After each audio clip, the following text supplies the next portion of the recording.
So in this lecture, we are going to study the history of ancient Magad. So as you must be aware that Magad was one of the 16th ancient Mahajanpads that cropped up in India at the end of later Vedic period. So Magad was perhaps the most important one of these 16th Mahajanpads. So now we are going to study the history of Magad when it was just a Mahajanpad. So let's see. So by the end of later Vedic period, large and really powerful kingdoms had already been established in the Gangetic plains of Bihar. So Bihar, Uttar Pradesh. So in the Gangetic plains, so these kingdoms were known as Mahajanpadas. So earliest references from Rig Veda which mentions presence of Kikat kingdom. So now since we are focused only on the history of Magad, so we are not talking about any other Mahajanpad. So that's why Gangetic plains of Bihar. So Magad, the earliest reference that something or a large kingdom exists in the region known as Magad, so that comes from Rig Veda. Rig Veda does not use the term Magad.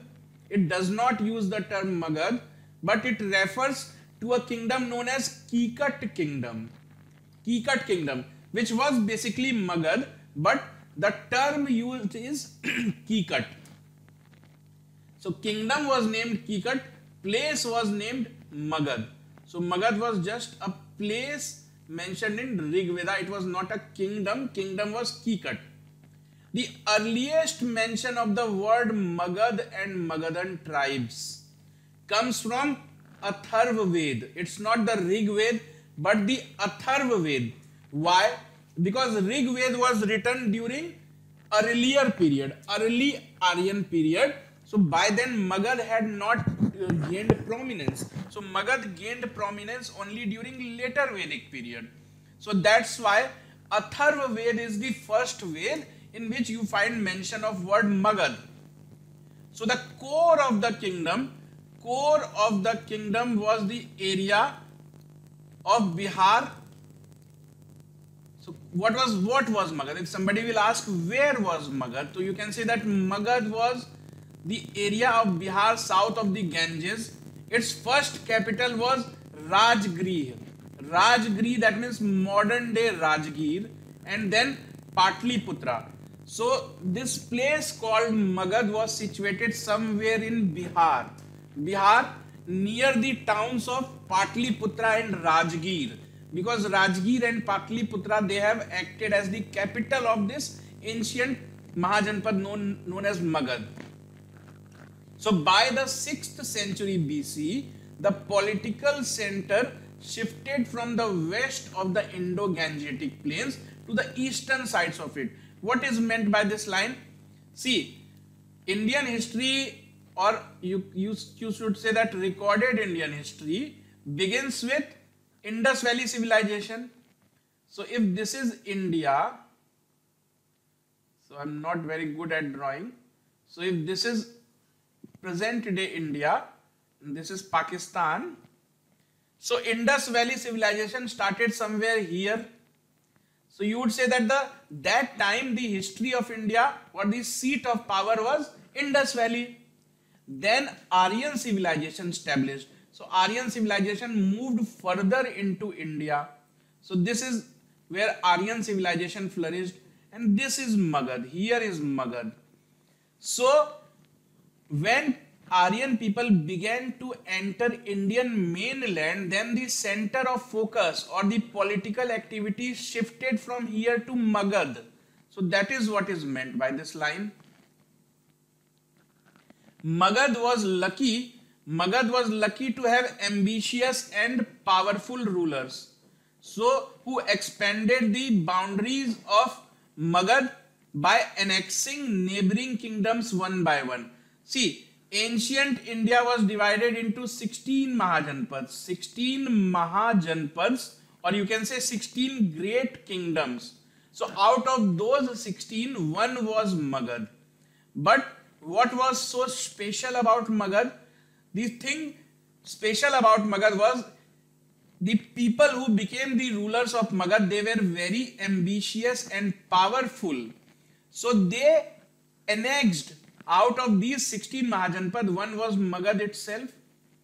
And these people who became the rulers of Magad, they started capturing all the other Mahajanpads one by one and merging it with Magad. So that the size and importance of Magad started to grow by each annexation. They used to annex another Mahajanpad and make it part of Magad.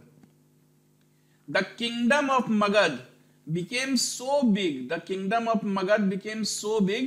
it came to encompass Bihar, Jharkhand, Odisha. See, Magad began from Bihar.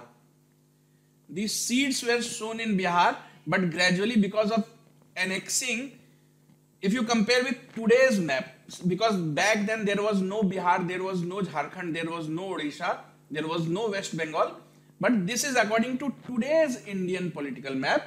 So what began as from a small place in Bihar, because of this annexing policy, they slowly captured regions of Jharkhand, Odisha, West Bengal, Eastern Uttar Pradesh, and the areas as far as Bangladesh and Nepal. So today's Bangladesh and Nepal during that time became part of Magad.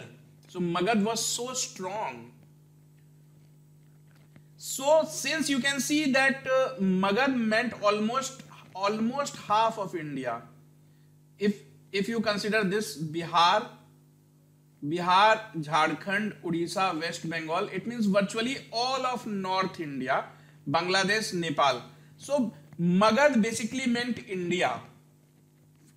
If you compare it with the geography of ancient times, so Magad basically meant entire North India. So the known and estimated history of the era roughly corresponds to the history of Magad.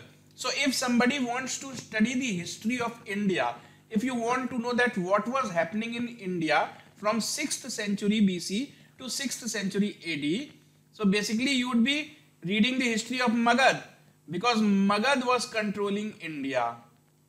So history of India becomes history of Magad for this time period. That's why it is important to study the history of Magad separately. So glorious empires of Mauryans and Guptas rose from the soils of Magad. So later on, see, Mahajanpad was established, kingdoms kept on coming and going.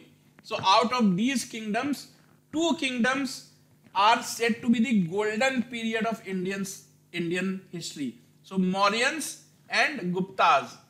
So Mauryans and Guptas, these two dynasty also were parts of Magad Mahajanpad only. They originated out of Mahajanpad. So that is how big, how significant Mahajanpad of Magad is in Indian history. So that is the need of studying the history of ancient Magad Mahajanpad, because when we say ancient Mahajanpad of Magad, we are basically saying ancient North India. So now let us see which dynasties ruled over the Mahajanpad of Magad. So 7 powerful dynasties ascended the throne of Magad one after the other, thereby controlling the vast lands from present-day Bangladesh to western borders of India, Afghanistan. So as I already told you that Magad kept on capturing one Mahajanpad after the other, thereby these Mahajanpad people became the master of land between Bangladesh to Afghanistan. That means entire stretch of North India. So these 7 dynasties in chronological order, that means in order of their appearance on the seat. The first one was Brihadrat dynasty. After that came Haryank, then Shishunag, Nand, then Mauryans, then Shung, and then Kanv. So you need not worry that how will I remember all these 7. So we will convert this into a very beautiful story so that without stressing your brain you can remember. So out of these 7 dynasties, these 4 dynasties are known as dynasties of ancient Magad. Ancient Magad. Mahajanpad. After that came very glorious dynasty of Mauryans.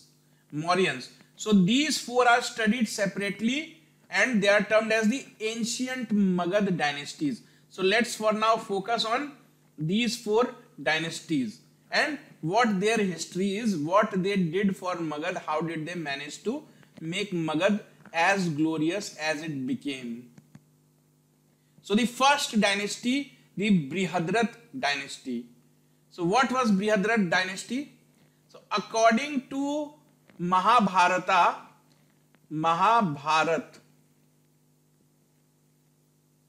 so according to Mahabharata, Brihadrat, a person known as Brihadrat, was the founder of a dynasty known after him as Brihadrat dynasty.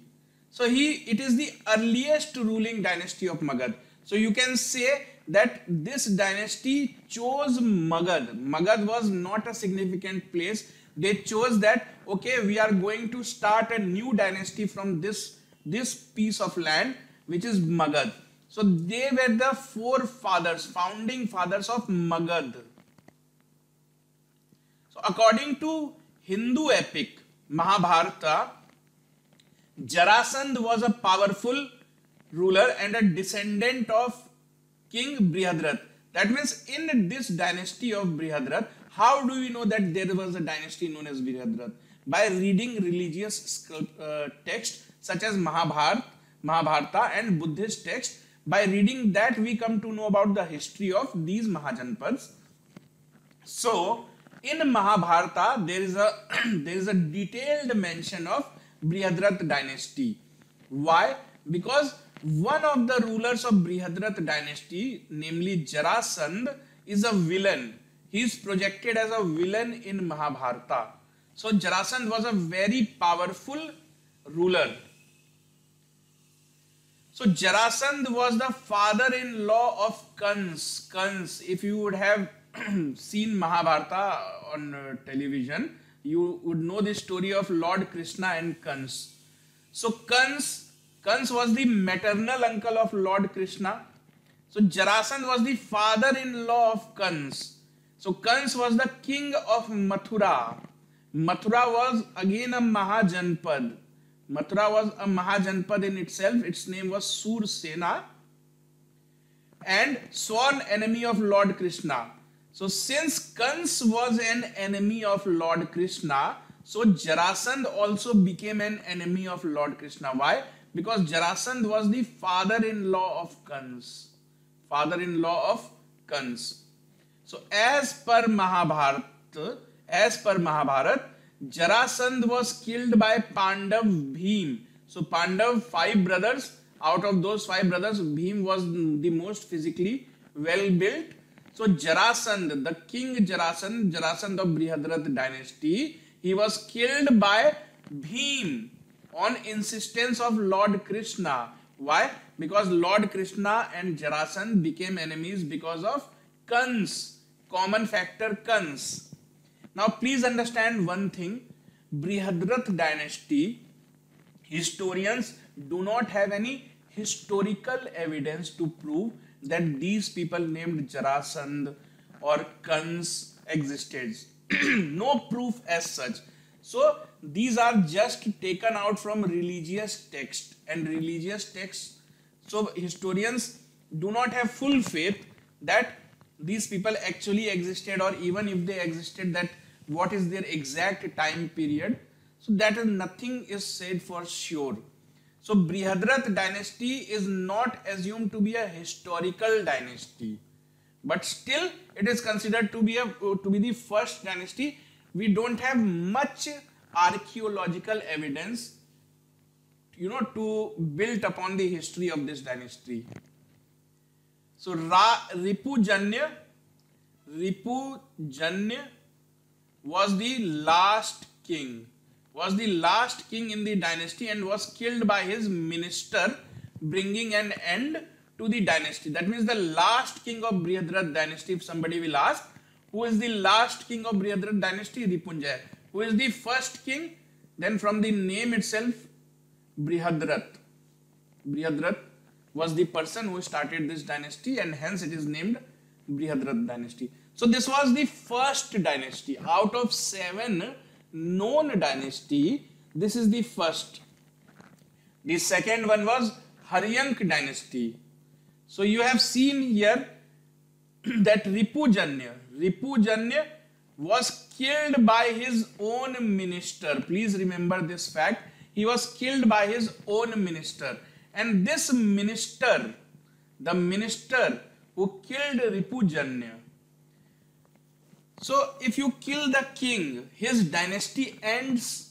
So minister killed the king. That means Brihadrat dynasty came to an end, and the minister started a new dynasty known as Haryank dynasty. So what is Haryank dynasty? So Haryank dynasty was established by King Bimbisar in 540 BC. So the minister who have killed the king was actually Bimbisar's father.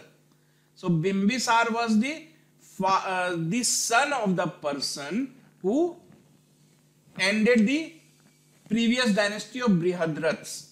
So after killing the king, that person made his son, whose name was Bimbisar, his son was Bimbisar. So he said, now my son, you become the king and let's start our own dynasty. So that the second dynasty is known as Haryank dynasty.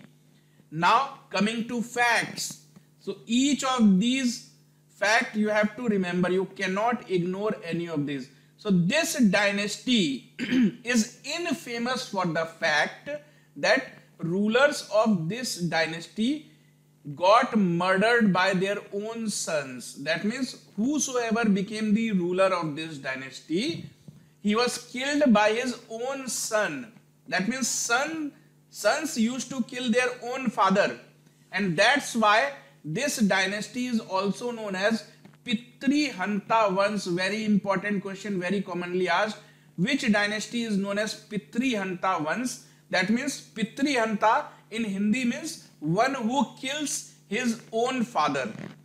So the dynasty of patricide. Patricide means one who kills his own father. So Pitri Hanta dynasty. So this dynasty ruled for almost 130 years. So this dynasty ruled for almost 130 years and came to an end in 512 BC. You need not remember all these dates, neither this nor this. But just to give you a perspective, I am stating all these facts. So which facts are not important to be remembered, I will let you know then and there, that you need not remember, do not remember all this stuff. Dates are not important, at least for ancient Indian history, because dates are disputed. You will find different dates in different books.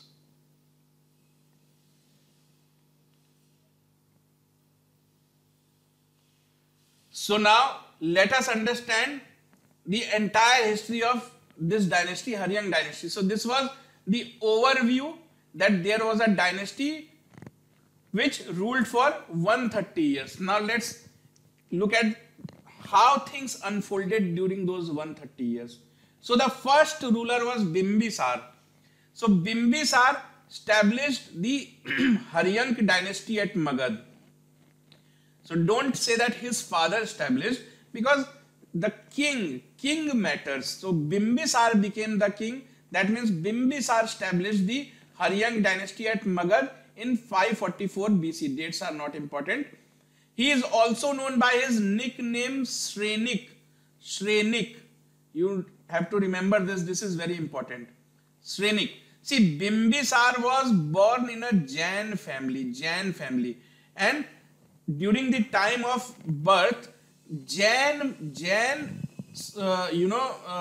this name to the newborn child, Jain monks. So this name was Shrenik.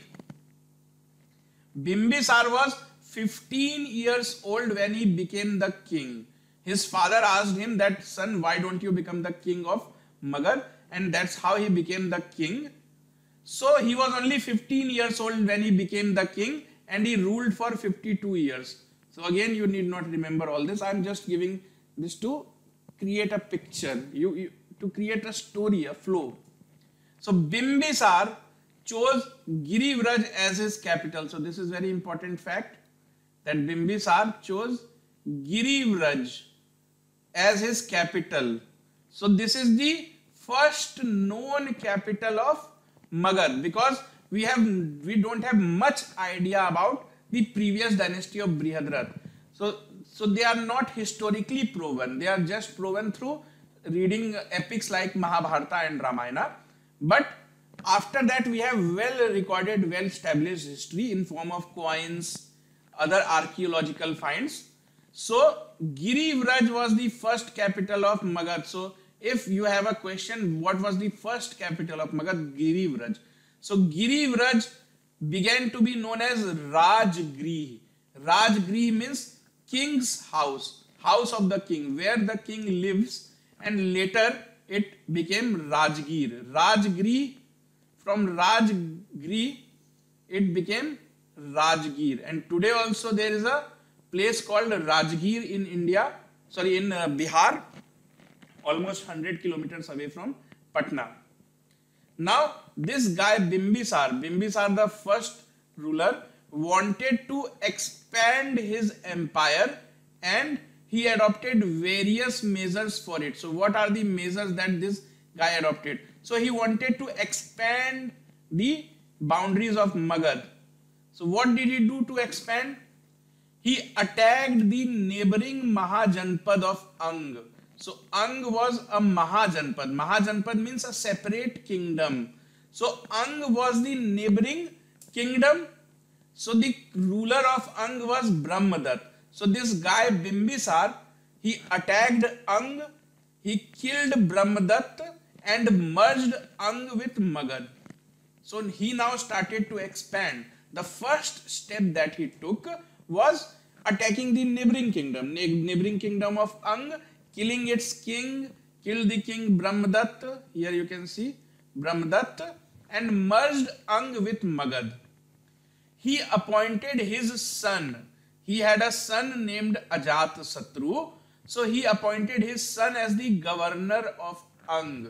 This Ajatasattu will later become the king after killing his father. It is Pitrihanta ones, the family of people who killed their own fathers. So this Ajatasattu, who is the governor of Ang now, will later kill his father and become the king. So Bimbisara wanted to expand. So one way to expand is to attack. The other way to expand. Bimbisara adopted the policy of forming matrimonial alliances with the rulers of other Mahajanpad. See, there were several Mahajanpads. So this guy Bimbisar thought that, let me marry the daughters of other kings. If I marry the daughter of other kings, I will become their relative. So it will serve two purposes. First, they are not going to attack me. The second, they might help me when I attack someone else. So keeping these political considerations in mind, he started to marry the daughter of other kings of other Mahajanpads. So let's see. So Bimbisara had 3 wives. So he had 3 wives. First and chief was Queen Chelna, who was the daughter of powerful Lichavi king. So Lichavi was also a neighboring kingdom. So Lichavi was a neighboring kingdom. So he married the princess of Lichavi, king's daughter. Name was Queen Chelna. Bimbisar married Mahakoshla Devi. So the next marriage that he did was with Mahakoshla Devi, the sister of King Prasenjit. So who was Prasenjit? So Prasenjit was the ruler of Koshal Mahajanpad. So whenever you see the term Mahajanpad, you can understand that it was a separate kingdom for the sake of simplicity. So you can understand that it is a separate powerful kingdom. That's why it is called Mahajanpad. So his next marriage was with Mahakoshla Devi. Koshal. You can remember it this way. Mahakoshla came from Koshal.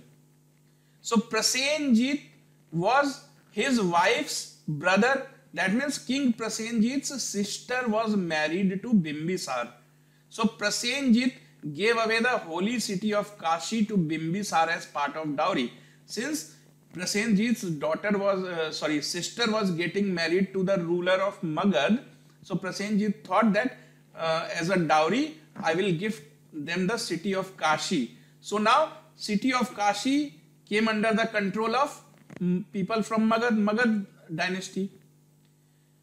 So why Bimbisar is doing all this? Bimbisar is doing all this to increase his political power, consolidate his political authority. He wants to become friend of every other Mahajanpad. Now Bimbisar sent Jivak. Jivak was his doctor, was his physician. So he sent Jivak to Ujjain for medical treatment of Pradyot. Pradyot was the king of Avanti. Ujjain was the capital of Avanti. So this guy Bimbisara, he thought that if I will send my doctor, my physician, whose name was Jivak, to Ujjain, because king of Ujjain, or rather king of Avanti, was suffering from jaundice. He was about to die. So Bimbisar thought that let me help him. If I help him, he will become my friend. So if he becomes my friend, I will become more powerful. So he sent his physician with that point of view, and they both became friends. Because his life was saved. Now, King Pukkusatti of Gandhar was also friend of Bimbisar. How do we know this? Because he sent his ambassadors to Bimbisar's court. Because they shared cordial friendship. So Bimbisar attacked only Ang. He did not attack any other Mahajanpad. He simply formed alliances. Either he married their daughters or he became friends. So the only Mahajanpad that Bimbisar attacked was Ang. So what did he do after attacking Ang? He merged Ang with Magad and made his son Ajatasattu the governor of Ang. So Bimbisar was a follower of Lord Gautam Buddha even before he had attained enlightenment. See, Bimbisar was basically born in a Jain family because Gautam Buddha was his contemporary. Gautam Buddha is the founder of religion of Buddhism. So when Bimbisar was born, Buddhism was not into existence. So he was a Jain. And he knew Gautam Buddha personally. He used to fund Gautam Buddha. Because Gautam Buddha was not alone. He had his disciples. He had so many people. So Bimbisara used to send food for Gautam Buddha and his people. So that was even before Gautam Buddha had attained enlightenment. So once Gautam Buddha attained enlightenment, he became a Buddhist. Before that, he was a Jain because when he was born as a Jain. He was also an ardent follower of Lord Mahavira, has to be, because he was a Jain. Please remember, Lord Mahavira and Gautam Buddha, they existed at the same time, almost same time. Though Jainism is older than Buddhism, slightly older, like 30 to 40 years, not more than that. There is a difference of 30 to 40 years only between these two great personalities, Lord Mahavira and Gautam Buddha. So if somebody asks about his religion, you can say that he followed both the religions. Why to say that he followed one religion more than the other? So he equally gave respect to both the religions. So Bimbisara was imprisoned by his son Ajatasattu. He is the same son who is the governor of Ang. So Ajat became impatient. He thought that my father has grown old, but he is not dying. So if he will not die, how will I become the king? So he became impatient and he imprisoned Bimbisara. He said that enough is enough. He is not going to die. So let me imprison him and let me become the king. So Bimbisara was imprisoned by his own son and he died in the prison in 492 BC. So Ajat took over the throne. So after imprisoning and killing his father, Ajat took over the throne. That means Ajat became the next ruler of Magad. So which dynasty? Haryang dynasty. Haryang dynasty is ruling now. So he is the next ruler of Haryang dynasty, ruling from the city of Magad. So Ajat after becoming the king, he regretted killing his father. So after he became the king, he was under pressure because Gautam Buddha was a friend of Bimbisar. So he asked for forgiveness from Gautam Buddha and he also became a Buddhist. So he said that I have killed my father, I have did a great terrible thing. So please forgive me, because if you forgive me, then all my sins would be washed away. Now let's see the life of Ajat. So Ajat was the son of Bimbisar and a queen called Chelna. So Chelna was the one of the three wives. So she was the first wife, first and most important wife. That's why her son Bimbisar became the next ruler. So Queen Chelna was the princess of Lichavi before marriage. She was the daughter of the king of Lichavi. Therefore, Bimbisara was also related to Lichavi. He forcefully took over the kingdom of Magad from his father and imprisoned him, as we just saw. So he became king in 492 BC. So dates are not important, but you have to remember that he became king by killing his father Bimbisar.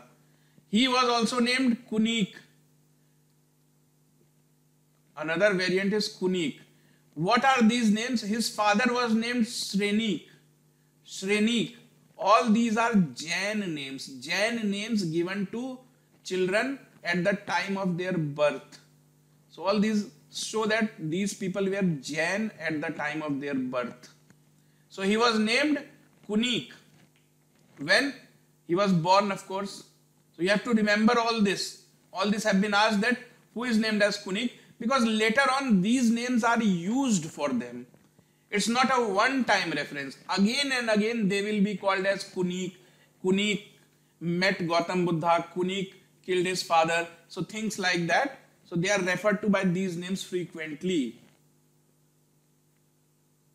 So now, as he was responsible for imprisoning and killing his father Bimbisar, so he came into conflict with the well-wishers of his father, because his father had almost befriended the kings of all the other Mahajanpads. He married daughters of kings of other Mahajanpad. He sent his physician to Ujjain so that King Pradyot will become his friend. He used to receive ambassadors from Gandhar. So just understand that how many friends his father Bimbisar had. And now Ajat was responsible for killing his father. So now all the friends of his father, they will come after Ajat, that how did you harm your father? How can you harm your father? So you are not capable of becoming the king.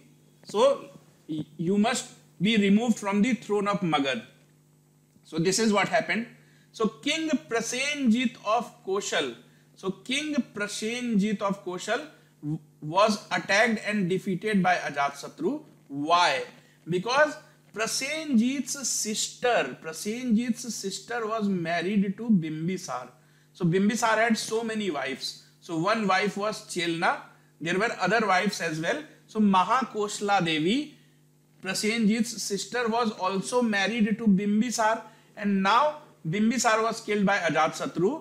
So Prasenjit said that give back my Kashi, because I have given Kashi to Bimbisara as dowry, but now you have killed him. You don't deserve Kashi, so you give back Kashi to me. And because of that, Ajatasattu have to attack Kaushal. So Ajatasattu attacked the Mahajanpad of Kaushal, defeated King Prasenjit. In return, to make peace, to avoid future war, so Prasenjit married his daughter Vajira to Bimbisar and signed a peace treaty. So this is how Kaushal became actually the part of Magad. So later on, Kaushal was absorbed into Magad. Now, other thing that you must remember about Ajatasattu, important thing is that he was the inventor of two weapons used in war called Rath Musal and Mahashila Kantak. So Rath Musal is basically like a chariot. The first time horse-driven chariots were used. So chariots had like blades coming out from their sides. Blades. So if the chariot used to go forward, the blades used to cut the enemy. So it is said that Ajatasattu is the inventor of these two weapons. The first is Rath Musal and the second is Mahashila Kantak. So you need not remember the name, but this has been asked so many times that who is the inventor of Rath Musal and Mahashila Kantak. Nobody will ask the name of the weapon, but name of the inventor has been asked so many times. He sent his minister Vassakar to Vaishali. See, his mother was the princess of Lichavi. Lichavi's capital was Vaishali. So now he did not spare his relatives as well. So he was a very bad guy in that sense, Ajatasattu. So he was very greedy.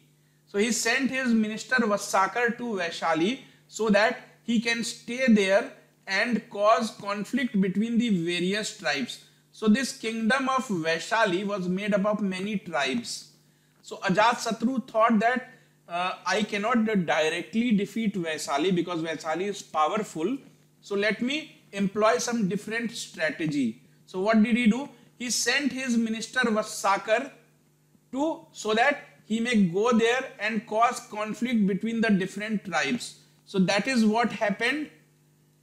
So conflict was there, tribes started to fight among themselves, and then he attacked Vajji Mahajanpad. So Vaishali is the capital of Vajji Mahajanpad and Lichavi is a tribe living in Vajji Mahajanpad. So from Lichavi came her mother, so Lichavi kingdom. So Lichavi was basically one of the tribes who used to live in Vajji Mahajanpad, and Vaishali was the capital of Vajji Mahajanpad. So this guy attacked the hometown of his own mother. Attacked, defeated them and merged it in Magad. So he did not respected his father nor did he respected his mother. So he met Gautam Buddha to seek forgiveness for killing his father. As we know that he has killed his father by imprisoning him. So he met Gautam Buddha to ask forgiveness for killing his father. When such facts are mentioned, please remember that indirectly it is being told to you that Gautam Buddha and Ajatasattu were alive at the same time. So next time question asks that which of these king was contemporary of Gautam Buddha, you must have common sense how to interpret this. If he met Gautam Buddha, that means he is contemporary of Gautam Buddha. So immediately after the demise of Gautam Buddha, that means after the death of Gautam Buddha, King Ajatasattu convened the first Buddhist council. Very, very important. So Buddhist council means it's like a ceremony in which all the followers, prominent monks were called to discuss the religious text and religious practices as suggested by Gautam Buddha. So Gautam Buddha died suddenly. So people were in a panic. They thought that let's jot down, let's list down the teachings of Gautam Buddha. Otherwise people will forget about what he was trying to teach. So because keeping all that in mind, Buddhist council was called so that all the monks would gather together. They would discuss the teachings of Lord Buddha and write them in religious scriptures. So Ajatasattu was the ruler who called the first Buddhist council. And this Buddhist council was called at Rajgiri because Rajgiri was the capital city of Haryank dynasty, and Ajatasattu belonged to Haryank dynasty. So this happened in 483 BC because Gautam Buddha died approximately at around 483 BC.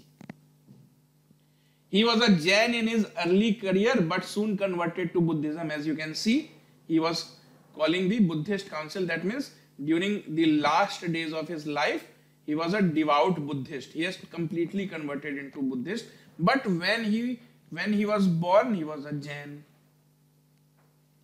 He ruled Magad for 32 years and was eventually killed by his son Udaybhadra, who is also known as Udayin. So Udaybhadra, who is also known as Udayin. So let's see. So he was also killed by his son. So this guy had killed his father and now he also got killed by his son only. That's why this dynasty is known as the Pitrahanta, the ones who killed their own fathers. So what do we know about Udayin? Udayin was the successor of Ajatasattu. He was his son. When Ajatasattu met Gautam Buddha, Udayin was a young prince. This information is given only to convey to you that Udayin have also seen Gautam Buddha face to face.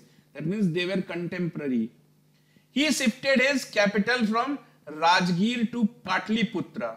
So this is very important fact that, see, till now Patliputra is of no significance. Patliputra or Patna of today is of no significance in Indian history. Till now nobody knows about its significance. It is the first time that Patliputra comes into existence. So he shifts his capital from Rajgir to a place called Patliputra. So he chose Patliputra because this place was located at the confluence of Ganga and Son. So these two rivers Ganga and Son, you should remember that why did he shift there? He shifted there because it was surrounded by two rivers, one side Ganga, the other side Son, and hence it was naturally protected. It was very unlikely that somebody would cross the river and then attack. So Patliputra was a fort. Patliputra was basically a fort built by Ajatasattu. So Patliputra was not a very big place till then. It was simply a small fort built by Ajatasattu to defend against the attacks of Ujjain Mahajanpad. So he feared attack from Ujjain Mahajanpad. Why? Because he had killed Bimbisar. Bimbisar was the friend of Chandrapradyot. Chandrapradyot's life was saved when he sent his physician. So Ajatasattu became enemy of Ujjain. So that's why he had built a fort there.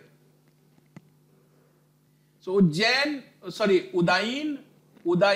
moved his capital to Patliputra, keeping this thing in mind. So in total, Udayin ruled for 16 years. He defeated Palak of Avanti multiple times because they were, you can see that's why he have shifted to Patliputra, because he thought that they might attack. So it's better that if I defend by going to Patliputra.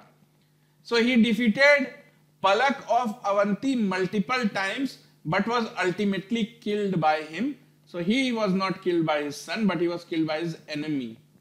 You need not remember the date. The Purans mentioned Nandivardhan as the successor of Udayin. So Nandivardhan is also known as Nagdashak. So Haryank dynasty declined rapidly after his death. Nagdashak was the last ruler of Haryank dynasty. So some people say that Nandivardhan and Nagdashak are the same people. But anyways, you have to remember that Nagdashak was the last ruler of Haryank dynasty. And this guy Nagdashak was killed by his own minister. So Nagdashak was killed by his own minister named Shishunag. So who after killing him established the next dynasty. So if the king gets killed, the dynasty comes to an end. So Nag Dashak was the last ruler of Haryang dynasty. He got killed by a person, his own minister known as Shishunag, and then after killing him, Shishunag started his own dynasty. So that new dynasty was known as Shishunag dynasty. The new dynasty that is going to take over Magad is Shishunag dynasty. So till now, Brihadrat dynasty, Brihadrat, then Haryang will be taken over by Shishunag. Please remember, the last ruler of Brihadrat dynasty, Nandivardhan. So he was killed by, let's say, Bimbisar only, because Bimbisar's father killed him. Now the last ruler of Haryang, that means Nag Dashak, he is killed, and the person who kills him will become the founder of the next dynasty. So Shishunag killed him. Shishunag is the founder of the next dynasty. So this is how things progressed. So now let's see the important facts about the next dynasty, that is the Shishunag dynasty. So one dynasty goes, the other comes. So Shishunag was the Amatya. Amatya was the term used in those days for ministers. So Shishunag was an Amatya under Haryang king Nag Dashak. So Nag Dashak is the last Haryang ruler. So he killed his own king. Shishunag was the son of local Lichhavi ruler and was serving as the governor of Kashi under Nag Dashak. So Shishunag was not an ordinary person. He was the son of a Lichhavi ruler. So Lichhavi was the neighboring kingdom. So Lichhavi kingdom was made up of tribes. So Lichhavi have so many tribes. Each tribe had its own king. So Shishunag was son of one such a tribal king, and he was serving as the governor of Kashi under Nag Dashak, because his king was Nag Dashak, because Lichhavi was merged into Magad. So Lichhavi was part of Magad, was subordinate to Magad. So the ruler sent his son Shishunag to serve the king. So king was Nag Dashak. So Nag Dashak said that you become the governor of Kashi. So he revolted against his own king and killed him when the king was inspecting his force.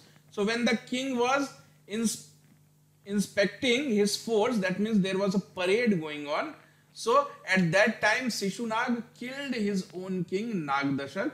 So after killing the king and starting his own dynasty, so what happens?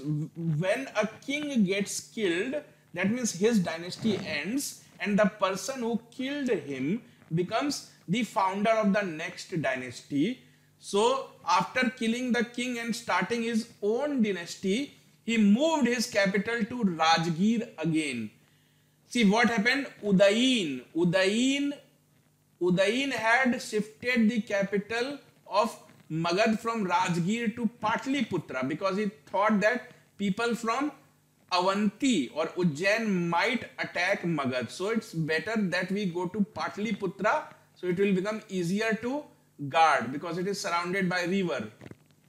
So now the capital gets shifted back to Rajgir again. It is shifted back to Rajgir again. So who does that? Shishunag does that. So also he made his hometown Vaishali as his second palace. See, he was born to a Lichhavi ruler. So his hometown was Vaishali. So he made Vaishali as his second preference, second palace. So sometime he used to sit in Rajgir, sometime he used to go to Vaishali. So he had palace at both these places. Shishunag destroyed the kingdom of Avanti and merged it in Magad. So what Udayin could not do, because Udayin was killed. Udayin got killed by rulers of Avanti. So Shishunag was more powerful than Udayin.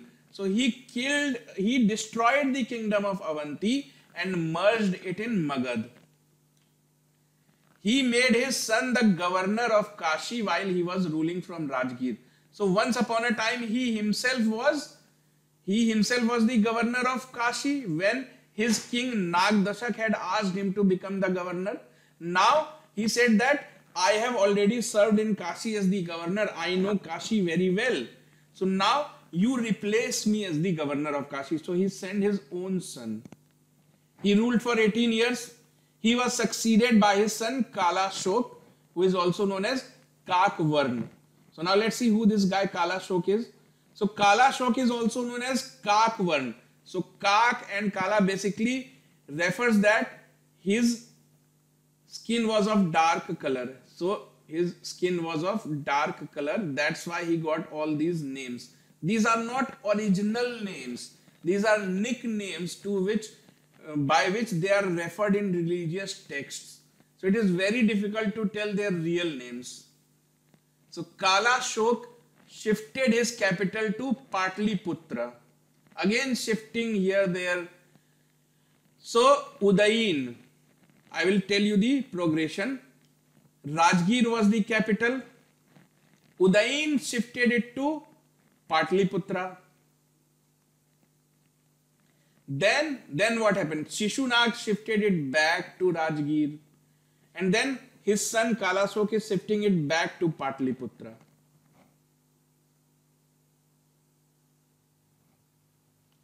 So the other important thing about Kala Shok to be remembered, because these things are asked again and again in competitive exams, is that he conducted the second Buddhist council at Vaishali. What were the Buddhist councils? So Buddhist councils were basically 2 to 3 days long ceremonies or gathering of Buddhist monks in which prominent monks were invited by the king. Kings used to invite the prominent monks so that they can sit together and discuss about Buddhism. So write new books, write the laws to be followed by all the other monks, all the other followers of Buddhism, because Lord Buddha was gone. So second Buddhist council. First Buddhist council was conducted by Ajatasattu just after the death of Lord Buddha. Now this is second Buddhist council and it is being held at Vaishali. Vaishali, please remember.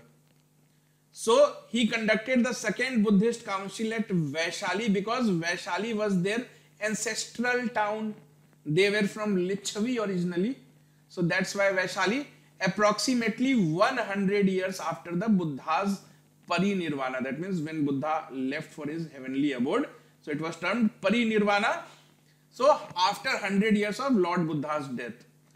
So this was held at Vaishali. Please remember Kala Shok. Most important thing of his life.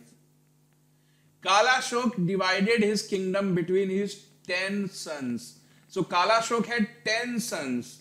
So he divided his kingdom between all his sons so that they must not fight amongst themselves. So one of the sons, whose name was Nandivardhana, became his successor. So Kala Shok was succeeded by his son named Nandivardhana. So Nandivardhana is also known as Mahanandin. His name is also referred to as Mahanandin in religious texts. So Nandivardhan, also known as Mahanandin, was killed in a palace conspiracy by a person named Mahapadmanand. So Nandivardhan, who is also referred to as Mahanandin, was killed by a person known as Mahapadmanand. So Mahapadmanand was basically a barber. So he was a royal barber. He used to live in the palace. So he conspired. He created a conspiracy and killed his own king. So when the king dies, the dynasty ends. So bringing an end to Shishunag dynasty. So he was killed in a conspiracy. The next dynasty to take over the throne of Magad was Nand dynasty. So the next dynasty that took over the throne of Magad, Nand dynasty. So now let's understand the history of Nand dynasty. So, as we already saw that Mahapadmanand was the person who killed his own king by conspiracy. Mahapadmanand was born in a low caste as per religious text of that time. So, as per the religious text, he was a person of low caste because caste system was very much rigid in that time. So, people were very conscious about the caste. So, king of low caste. How could a person of low caste become the king? So that's why it is mentioned in religious text that he was a king of low caste. Some sources says that he was the illegitimate son of King Mahanandin. So he killed King Mahanandin. One of the reasons may be that he did not like him because he did not accept him as his son. He was the illegitimate son of King Mahanandin and a consort, that means a dancer, while other sources call him a barber. So there is a question that which of the following ruler of India was a barber? So Mahapadmanand was a barber. Please remember this fact. This question has been asked many a times, that which of the following rulers of ancient India was a barber? Mahapadmanand. So who developed close relations with the queen and conspired against his own king? So what was the palace conspiracy? How did he manage to kill King Mahanandin? So he developed close relation with the wife of the king, that means with the queen, and managed to kill the king. He is called the first historical emperor of India. Why first historical emperor of India? Because everything about his reign can be historically proved with precise date. He has left so many, or historians have found so many evidences, archaeological evidences, that he is known to be first historical emperor. His reign lasted for 28 years from 367 to 338 BC. You need not remember all this fact. This is important fact that he is called Sarva Chhatrantak. Sarva Chhatrantak means destroyer of all the Kshatriyas. That means destroyer of all the warriors. Why all these things are mentioned? Because he was a person of low caste. He was not himself a Kshatriya. So it is very important that he defeats the people of the Kshatriya caste. Otherwise they will attack him. So he destroyed all the other Kshatriyas, warriors. So he is known as, his nickname is Sarva Chhatrantak. So these are very important from question point of view. And he is also known as Ekrat. Ekrat means sole sovereign, the single master. That means he defeated all the other rulers, Kshatriyas. So Kshatriyas were basically the other kings. So he conquered many kingdoms including Kalinga. Kalinga means today's, Odisha. So who was the next ruler? Next ruler was Ghananand. Ghananand is also known as Dhananand, Dhananand. So Dhananand was the successor of Mahapadmanand. He inherited a huge empire and army. Obviously his father had a huge army. He was Ekrat. His father's name was Ekrat. As you can see, Sarva Chhatrantak, destroyer of all the Kshatriyas, and Ekrat, his father. So to do that he had great army, large army. So he inherited a huge army, but still he proved to be last emperor of his dynasty. Though he inherited such a big empire and army from his father, but he could not last long. Dhananand was ruling over Magad. Virtually he was the king of Aryavart, that means India. When Alexander entered Indian mainland, please remember, Dhananand was the ruler of India. Because ruler of Magad was the ruler of India. So Dhananand was the ruler when Alexander entered India. I can't say you how many times this question have been asked. Almost 100 plus times if you consider all the question papers, then almost 100 plus times. Please remember, very, very important fact. Dhananand is referred to as Agrimes or Zandrimus in Greek text because Alexander came to India when Dhananand was ruling. So Dhananand name is mentioned in Greek text as well. So his name is mentioned as Agrames or Zendrames. Alexander's army could not gather courage to fight the mighty army of Dhananand and returned back. So you must have heard that Alexander came to India, he defeated Porus, but he did not enter India. He returned from the border itself. Why? The reason was Dhananand inherited a huge empire and army. So that's why Alexander's army could not gather courage to fight such a big army, and that's why they did not enter India. They returned from the borders. Dhananand is said to have insulted Chanakya. So Dhananand insulted Chanakya, the great scholar Chanakya. So Chanakya was the professor at Taxila University of Gandhar Mahajanpad. So basically Alexander have entered Gandhar Mahajanpad. So Chanakya approached Dhananand. Chanakya approached Dhananand that let's form an alliance with all the other kings. So let's defend India. So he basically suggested to Dhananand that all the kings of India must come together and form a coalition. But Dhananand said that why should I form a coalition with smaller, powerless? Because he himself was powerful. So he said that I don't need to form partnership with other kings. So he insulted Chanakya.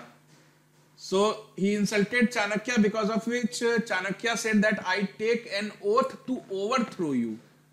So due to this, Chanakya and Dhananand, they became enemies. So Chanakya started plotting against Dhananand. He wanted to replace Dhananand. So due to his arrogant behavior, Dhananand was very unpopular amongst the people of Magad. He was very arrogant. He did not give respect to anyone else. So Chanakya then took a young boy named Chandragupta Maurya under his guidance. He nurtured Chandragupta Maurya and they together managed to overthrow King Dhananand. So what did Chanakya do? Chanakya was insulted by the king. So he said that let me do something to replace this arrogant king. So he heard about a boy called Chandragupta Maurya. So this boy was very ambitious and he used to say that one day I want to rule Magad. So when Chanakya came to know that this boy has ambitions of becoming emperor of Magad, so he said that let me become your teacher. Let me teach you how can you capture the throne of Magad. So this Chanakya became the teacher of Chandragupta Maurya, and together this teacher-student duo, they created a revolt against Dhananand because Dhananand was already unpopular. So they created a revolt and managed to overthrow Dhananand. So thereby, if the king is overthrown or killed, the dynasty comes to an end. So if Dhananand or Ghananand is overthrown, you can say that Nand dynasty ended. So Nand dynasty ended. The person who ended the dynasty will start his own dynasty. So Chandragupta sat on the throne, thereby marking the start of the next dynasty known as Mauryan dynasty, because his name was Chandragupta and his title was Maurya. So title Maurya, next dynasty Mauryan. So that was the history of ancient Magad.